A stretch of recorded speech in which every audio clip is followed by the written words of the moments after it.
अंतरिक्ष को जब हम देखते हैं ना, तो वो अक्सर एक बहुत ही सटीक और शांत मशीन की तरह लगता है। बिल्कुल। हाँ, मतलब जैसे कोई बहुत ही जटिल घड़ी हो। हाँ। मतलब हर ग्रह अपनी निश्चित कक्षा में है, चंद्रमा एक तय नियम से परिक्रमा कर रहा है। सब कुछ इतना व्यवस्थित लगता है कि इसे एक आदर्श गणितीय व्यवस्था मान लिया जाता है।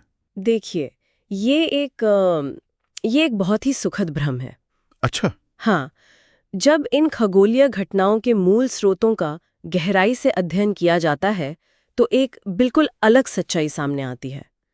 आज का ये सौरमंडल जिस शांति का प्रतीक लगता है ना, उसका जन्म किसी शांति से नहीं, बल्कि पूर्ण ब्रह्मांडीय अराजकता और एक भयानक उथल-पुथल से हुआ था। अरे वाह! तो आज के हमारे इस गहन विश्लेषण में हम उसी अराजकता के केंद्र में जाने वाले हैं।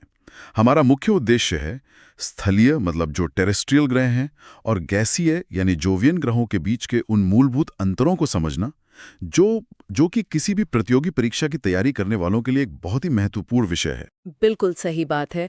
और इस कहानी को समझने के लिए हमें समय में बहुत पीछे जाना होगा, लगभग 5 से 5.5 अरब साल पीछे। 5-5.5 अरब साल? हाँ, ये वो दौर था जब नेबुलर कोलैप्स की घटना ने हमारे अस्तित्व की नींव रखी थी। अंतरिक्ष में गैस और धूल का एक अथाह बादल था, जो शायद प्रकाश वर्षों तक फैला था। वो अचानक अपने ही गुरुत्वाकर्षण के कारण ढहने लगा। हाँ, तो इस ढहने या कोलैप्स के पीछे भौतिक विज्ञान क्या है? मतलब ये कैसे काम करता है? तो मैं समझाती हूँ। अंतरिक्ष में किसी भी विशाल गैस के बादल में दो ताकतें हमेशा आपस में टकराती रहती हैं। पहली, गैस का अपना आंतरिक तापमान और दबाव, जो उसे बाहर की तरफ धकेलता है। ठीक है।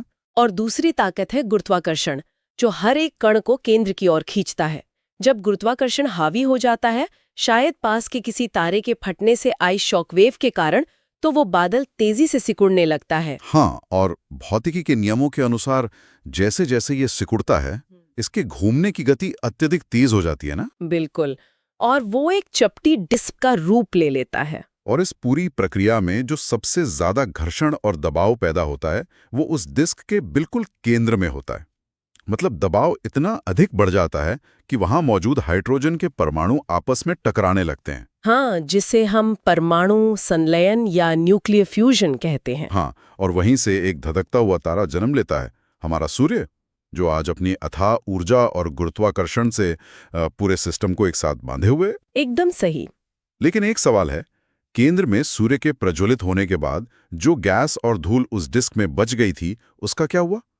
मतलब स्रोत स्पष्ट करते हैं कि सूर्य के बनने के बाद लगभग 4.6 अरब साल पहले ग्रहों का निर्माण शुरू हुआ। हाँ, और ये निर्माण जिस प्रक्रिया से हुआ, उसे विज्ञान की भाषा में एक्रीशन या एकत्रीकरण कहा जाता है।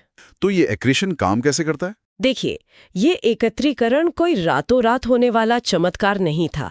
शुरुआत में डिस्क में मौजूद सूक्ष्म धूल के कण केवल स्थिर वैद्युत बलों यानी इलेक्ट्रोस्टैटिक फोर्सेस के कारण आपस में चिपके। अच्छा, जैसे सर्दियों में ऊनी कपड़ों पर धूल चिपक जाती है। हाँ, बिल्कुल वैसा ही। जब ये छोटे छोटे कण मिलकर थोड़े बड़े टुकड़े बने, तब जाकर असली खेल शुरू हुआ, गुरुत्वाकर्षण का खेल। बड़े टुकड़े छोटे टुकड़ों को अपनी ओर खींचने लगे और आपस में टकराने लगे। इस प्रक्रिया को समझने के लिए एक पहाड़ से गिरती हुई बर्फ की गेंद या स्नोबॉल का उदाहरण लिया जा सकता है। जैसे जैसे एक छोटी बर्फ की गेंद लुढ़कती है, वो रास्ते की बर्फ को अपने साथ लपेटती जाती है और उसका आकार विशाल हो जाता है। बहुत ही सटीक उदाहरण है। हालांकि अंतरिक्ष में ये प्रक्रिया बिल्कुल भी शांत नहीं थी। ये स्नोबॉल इफेक्ट भयंकर ऊर्जा, गर्मी और लगातार हो रही भयानक टक्करों से भरा हुआ था। चट्टानें आपस में टकराकर पिघल रही थीं और बड़े आकार ले रही थीं। तो ये सब बहुत ही हिंसक था। बहुत ज्यादा। और महत्वपूर्ण बात यह है कि ये अक्रीशन केवल उन 8 मुख्य ग्रहों तक सीमित नहीं था जिन्हें हम आज जानते हैं। अच्छा, और क्या बना इससे? इसी प्रक्रिया ने हमारे सौर मंडल के लगभग 63 ज्ञात चंद्रमाओं को आकार दिया। हालांकि खगोलीय खोजों के साथ ये संख्या लगातार बढ़ती रहती है।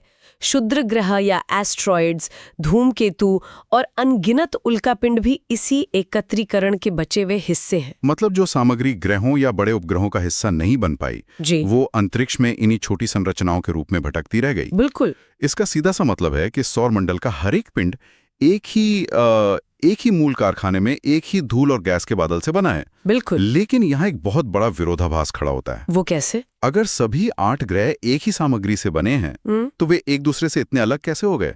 यहीं से ग्रहों का वो महाविभाजन शुरू होता है जिसे समझना बहुत जरूरी है। हाँ, ये एक बहुत ही अहम बिंदु है। इन 8 ग्रहों को 2 स्पष्ट और बिल्कुल विपरीत श्रेणियों में बांटा गया है। पहली श्रेणी है आंतरिक ग्रहों की, जिन्हें स्थलीय या टेरेस्ट्रियल ग्रह कहा जाता है। टेरेस्ट्रियल का सीधा अर्थ है पृथ्वी के समान। इनमें बुध, शुक्र, पृथ्वी और मंगल शामिल हैं। और ये चट्टानों और धातुओं से बने हैं। इनका घनत्व बहुत अधिक है और ये आकार में काफी छोटे हैं। सही बात है। और दूसरी तरफ हैं बाहरी ग्रह, बृहस्पति, शनि, अरुण और वरुण, जिन्हें जोवियन ग्रह या फिर गैस दानव कहा जाता है। जोवियन का मतलब है बृहस्पति के समान। ये मुख्य रूप से हाइड्रोजन और हीलियम गैसों के विशाल महासागर है। इनका आकार स्थलीय ग्रहों की तुलना में कई गुना बड़ा है, लेकिन गैसीय होने के कारण इनका घनत्व बहुत कम है। मतलब उनके पास कोई ठोस सतह नहीं है। नहीं, ठोस सतह नहीं है, बल्कि एक अत्यंत घना वायुमंडल है। और इनके गुरुत्वाकर्षण ने चंद्रमाओं की एक पूरी फौज को जकड़ कर रखा है। लेकिन यहाँ एक तार्किक सवाल उठता है। मतलब मैं थोड़ा पुशबैक देना चाहूंगा यहाँ। जी पूछिए। सूर्य पूरे सौरमंडल का केंद्र है और उसका गुरुत्वाकर्षण सबसे अधिक है। तो क्या भौतिकी के अनुसार सूर्य को उन भारी और हल्की गैसों को अपनी ओर नहीं खींच लेना चाहिए था?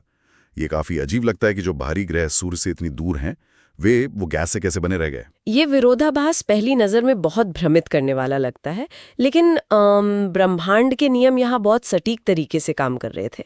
इसके पीछे 3 मुख्य भौतिक कारण हैं। अच्छा, वो 3 कारण क्या है? पहला कारण है सूर्य से दूरी और तापमान का प्रभाव, जिसे खगोल विज्ञान में फ्रॉस्ट लाइन कहा जाता है। जब सौरमंडल बन रहा था तो सूर्य के करीब का तापमान इतना भयानक था कि वहां मौजूद गैसें और पानी कभी ठंडे होकर संघनित हो ही नहीं सके। मतलब वो कंडेंस नहीं हो पाए? बिल्कुल, वे वाष्प रूप में ही रहे और चट्टानों के साथ जुड़ नहीं पाए। दूसरी ओर जो बाहरी ग्रह सूर्य से बहुत दूर थे, वहां का तापमान 0 से इतना नीचे था कि गैसें और बर्फ आसानी से जम गईं। इस जमे हुए रूप ने उन ग्रहों के कोर को तेजी से बड़ा होने में मदद की। यानी गर्मी ने पास की गैसों को ठोस होने से रोक दिया और दूर की ठंड ने उन्हें जमने का मौका दिया। लेकिन सिर्फ तापमान ही एकमात्र कारण नहीं हो सकता है ना? स्रोत बताते हैं कि सौर हवाओं की भी इसमें बहुत बड़ी भूमिका थी। हाँ, बिल्कुल थी। जब हमारा सूर्य अपने शुरुआती चरण में था, तो वो आज की तरह शांत नहीं था। उस युवा अवस्था में सूर्य से अत्यधिक तीव्र गति से ऊर्जा और आवेशित कणों का तूफान निकलता था, जिसे हम सौर हवाएं या सोलर विंड्स कहते हैं। तो इन तूफानों ने क्या किया? आंतरिक ग्रह सूर्य के इतने करीब थे कि इन शक्तिशाली तूफानों ने उनकी सतह से लगभग सारी हल्की गैसों जैसे हाइड्रोजन और हीलियम को अंतरिक्ष में उड़ा दिया। उन ग्रहों के पास केवल भारी धातुएं और चट्टानें ही बच गई। आंतरिक अंतरिक्ष को एक तरह से झाड़ू लगा के साफ कर दिया। हाँ, आप ऐसा कह सकते हैं। और तीसरा कारण है ग्रहों का अपना गुरुत्वाकर्षण, जो सीधे उनके आकार से जुड़ा हुआ है। आकार से कैसे? आंतरिक ग्रह शुरुआत में अपने आकार में काफी छोटे थे, क्योंकि उनका द्रव्यमान या मास कम था, इसलिए उनकी एस्केप वेलोसिटी या पलायन वेग भी कम था। इसका मतलब है कि उनका अपना गुरुत्वाकर्षण इतना कमजोर था कि वे जो भी थोड़ी बहुत गैसें वहां बची थीं, उन्हें बांधकर नहीं रख सके। ओहो, और बाहरी ग्रहों के साथ उल्टा हुआ। बिल्कुल, बाहरी जोवियन ग्रहों ने बर्फ और गैस जमा करके शुरुआत में ही इतने विशाल आकार ले लिए थे कि उनका गुरुत्वाकर्षण बहुत शक्तिशाली हो गया। इसी ताकत ने आसपास की सभी हल्की गैसों को अपनी ओर खींच लिया और उन्हें अंतरिक्ष में भागने नहीं दिया। तो ये तीनों कारण मिलकर काम करते हैं। दूरी ने तापमान तय किया, तापमान ने आकार तय किया और आकार ने गुरुत्वाकर्षण तय किया। एकदम सही विश्लेषण है। यही कारण है कि आज आंतरिक और बाहरी ग्रहों के बीच इतना बड़ा अंतर मौजूद है। अच्छा, इन गैस दानवों के गुरुत्वाकर्षण की इस ताकत से एक और बहुत दिलचस्प बात सामने आती है। स्रोत के यूपीएससी एनरिचमेंट खंड को देखें तो बाहरी जोवियन ग्रहों का ये विशाल आकार केवल दिखावा नहीं है, बल्कि उनकी एक बहुत बड़ी जिम्मेदारी भी है। हाँ, ये विशाल ग्रह, विशेष रूप से बृहस्पति, पूरे सौर मंडल की गुरुत्वाकर्षण स्थिरता बनाए रखने के लिए एक एंकर का काम करते हैं। एंकर से आपका मतलब है कि वो सिस्टम को बांध कर रखते हैं? हाँ, ये गुरुत्वाकर्षण स्थिरता पूरे सिस्टम के अस्तित्व के लिए महत्वपूर्ण है। गैस दानव अपने प्रचंड गुरुत्वाकर्षण के कारण बाहरी अंतरिक्ष से आने वाले खतरनाक क्षुद्र ग्रहों और धूमकेतुओं को या तो अपनी ओर खींचकर निगल लेते हैं या उनकी दिशा मोड़कर उन्हें सौर मंडल से बाहर फेंक देते हैं। मतलब वो एक प्रकार की ढाल की तरह काम करते हैं। बिल्कुल। यदि ये विशाल ग्रह अपनी कक्षाओं को साफ नहीं करते, जिसे क्लियरिंग द नेबरहुड कहते हैं, तो आंतरिक ग्रहों की कक्षाएं कभी सुरक्षित नहीं रह पाती। और अपनी कक्षा को साफ करना, ये वाक्यांश सुनते ही मुझे प्लूटो का ख्याल आ रहा है। हाँ, आना भी चाहिए। 2006 में इंटरनेशनल एस्ट्रोनॉमिकल यूनियन ने प्लूटो को ग्रहों की सूची से हटाकर ड्वार्फ प्लैनेट घोषित कर दिया था। इस फैसले के पीछे भी तो यही गुरुत्वाकर्षण और कक्षा को साफ करने का सिद्धांत था, है ना? एकदम सही। प्लूटो का निष्कासन विज्ञान की कठोरता का एक उत्कृष्ट उदाहरण है। ग्रह होने की परिभाषा में 3 शर्तें होती हैं। पहला, उसे सूर्य की परिक्रमा करनी चाहिए।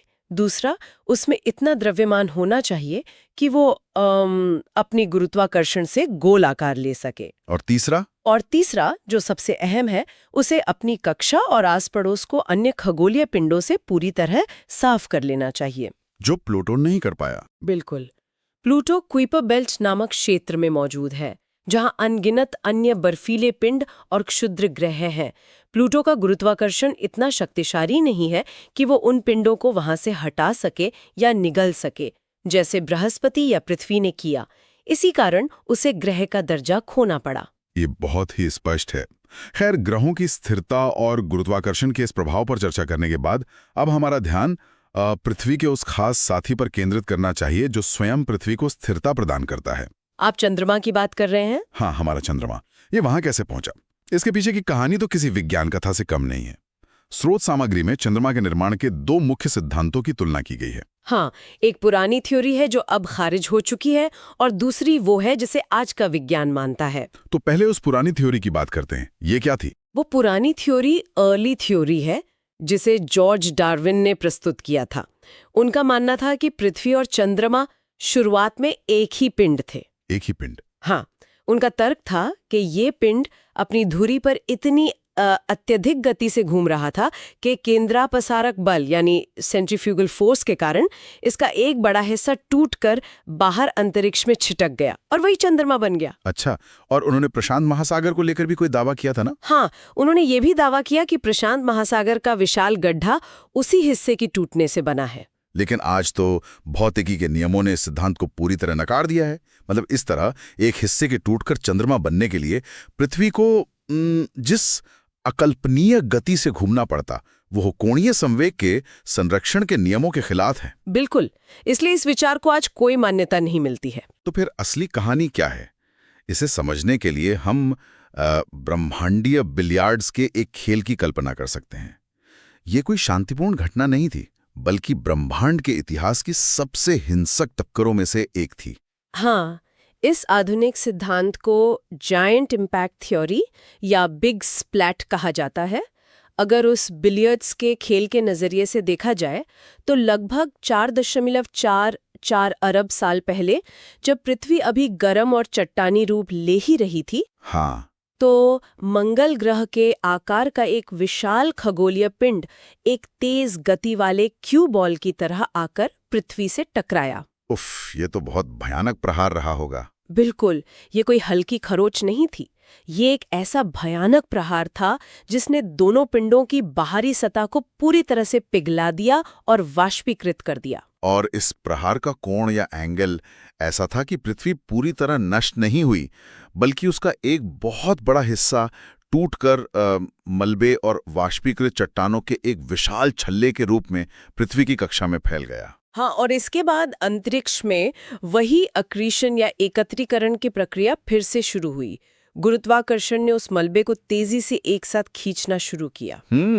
तो ये मलबा आपस में जुड़कर ठंडा होने लगा और आश्चर्यजनक रूप से बहुत ही कम समय में, शायद कुछ ही दशकों या सदियों में, इसने चंद्रमा का रूप ले लिया। ये कल्पना करना ही विस्मयकारी है कि आज जो चंद्रमा हमें इतना शांत और शीतल दिखाई देता है ना, उसका जन्म आग, पिघली हुई चट्टानों और ब्रह्मांड के सबसे हिंसक प्रहारों में से एक के बीच हुआ था। ये सच में अकल्पनीय है। लेकिन इस बिग स्प्लैट का प्रभाव केवल एक उपग्रह बनाने तक सीमित नहीं रहा। इस टक्कर ने पृथ्वी का पूरा ढांचा और भविष्य बदल कर रख दिया। बिल्कुल, ये केवल उपग्रह बनने की कहानी नहीं है। हाँ, स्रोतों का गहराई से अध्ययन करने पर एक बहुत ही उन्नत समझ सामने आती है कि ये चंद्रमा केवल रात के आकाश को रोशन करने वाली कोई वस्तु नहीं है। ये पृथ्वी की धुरी को स्थिर करने में एक महत्वपूर्ण भूमिका निभाता है। हाँ, जिसे स्टेबलाइज्ड कहते हैं। पृथ्वी वर्तमान में अपनी धुरी पर लगभग 23.5 डिग्री झुकी हुई है। इसी झुकाव के कारण पृथ्वी पर मौसम के चक्र, सर्दी, गर्मी, बरसात नियमित रूप से बदलते हैं। और चंद्रमा इसमें कैसे मदद करता है? चंद्रमा का विशाल गुरुत्वाकर्षण एक प्रकार के स्टेबलाइजर या लंगर की तरह काम करता है, जो पृथ्वी के इस झुकाव को नियंत्रित रखता है। सूर्य और अन्य ग्रहों, विशेषकर बृहस्पति के गुरुत्वाकर्षण खिंचाव के कारण पृथ्वी की धुरी समय के साथ बदल सकती है। अच्छा, मतलब अगर चंद्रमा अपनी जगह पर मौजूद ना होता तो पृथ्वी एक अस्थिर लट्टू की तरह अपनी धुरी पर बेतहाशा डगमगाती रहती। बिल्कुल सही। और इस डगमगाहट का परिणाम ये होता कि पृथ्वी का झुकाव कभी 10 डिग्री रह जाता तो कभी 60 डिग्री तक पहुंच जाता। बाप रे! ध्रुवीय बर्फ भूमध्य रेखा तक आ जाती और भूमध्य रेखा का पानी उबलने लगता। जलवायु में इतनी चरम अनिश्चितता होती कि कोई भी मौसम चक्र स्थायी नहीं रह पाता। तो मतलब चंद्रमा की उपस्थिति ही वो उन्नत कारण है जिससे पृथ्वी पर स्थिरता बनी हुई है और एक स्थिर जलवायु प्रणाली विकसित हो सकी। जी हाँ, इन सभी घटनाओं को एक साथ देखने पर एक बहुत ही स्पष्ट चित्र उभरता है कि सौर मंडल का वर्तमान स्वरूप कितनी जटिल प्रक्रियाओं का परिणाम है। तो अगर हम एक मिनट का क्विक रिवीजन करें, 5 से 5.5 अरब साल पहले नेबुलर कोलैप्स से सूर्य का जन्म हुआ। फिर 4.6 अरब साल पहले एकत्रीकरण से ग्रहों का निर्माण हुआ। हाँ, और फिर तापमान, सौर हवाओं और गुरुत्वाकर्षण के कारण स्थलीय और गैसीय ग्रहों के बीच का महाविभाजन हुआ। बाहरी गैस दानवों ने पूरे सिस्टम को स्थिर रखा। और अंत में 4.4 अरब साल पहले एक भयानक टक्कर के जरिए चंद्रमा का जन्म हुआ, जिसने पृथ्वी को जीवन के अनुकूल बनाया है। ये एक अविश्वसनीय यात्रा है। बिल्कुल, हर एक घटना अगली घटना का कारण बनी। लेकिन इस पूरे गहन विश्लेषण के बाद एक विचार है जो इस विज्ञान को एक गहरे दार्शनिक स्तर पर ले जाता है। श्रोताओं को इस पर सोचना चाहिए। वो क्या? कल्पना कीजिए कि 4.6 अरब साल पहले जब सूर्य अपनी युवावस्था में था, अगर उसकी सौर हवाओं की गति थोड़ी भी अलग होती, या फिर 4.44 अरब साल पहले उस बिग स्प्लैट वाली टक्कर का कोण केवल 1 डिग्री भी बदल गया होता। बहुत गहरी बात है। शायद वो पिंड पृथ्वी के केंद्र से टकरा जाता और पृथ्वी पूरी तरह चकनाचूर हो जाती, या शायद वो पृथ्वी को छुए बिना ही निकल जाता और चंद्रमा कभी बन ही नहीं पाता। और अगर चंद्रमा ना होता तो पृथ्वी की धुरी कभी स्थिर नहीं होती। बिल्कुल, और शायद यहाँ जीवन कभी पनप ही नहीं पाता। हमारा पूरा अस्तित्व, हमारी चेतना और ये व्यवस्थित दिखने वाला सौर मंडल, ये सब ब्रह्मांडीय संयोगों की एक अत्यंत नाजुक और असाधारण श्रृंखला का ही नतीजा है। सही कहा आपने। तो इस अथाह अंतरिक्ष में हमारी स्थिरता कोई नियम नहीं, बल्कि एक अद्भुत अपवाद है। इसी विचार के साथ हम आज की इस चर्चा को यहीं समाप्त करते हैं।